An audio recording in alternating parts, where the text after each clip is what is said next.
தலைவர் தமிழக வெற்றி கழகத்தோட தலைவரை பத்தி நான் பேசுறேன், நடிகர் விஜயை பத்தி பேசல.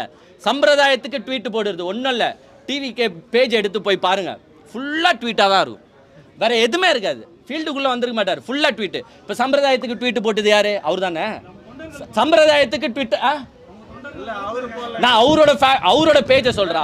ஏய், இந்த மாதிரி அட்மின் போட்டாரெல்லாம் சொல்லாதீங்க, பழைய கதைக்கு போகாத. ஸோ சம்பிரதாயத்துக்காக போட்டோ எடுக்கிறது யாரு? அப்ப நீங்க என்ன செஞ்சிருக்கணும்? போற இடத்துல போட்டோவே எடுக்கக்கூடாது.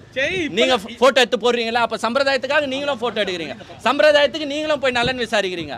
அப்போ பொத்தம் பொதுவா ஒரு மேடையில் நின்றுட்டு சும்மா அதுதான் சொல்றல. சினிமாவில் பேசுகிற மாதிரி டயலாக் அரசியலில் பேசுனா வேலைக்காது. இப்போ என்கிட்ட இவ்வளோ மைக்கு கொடுத்துட்டு இவ்வளோ பேர் கேள்வி கேட்குறீங்களே, விஜய் கிட்ட உட்கார வச்சு இவ்வளோ மைக்கை குத்துட்டு ஒரு கேள்வி கேளுங்களேன். அவர் இப்பதாங்க வந்திருக்காரு. கேட்க முடியாது, ஏன்னா அவர் பார்க்கவே மாட்டாரு, வரமாட்டார்.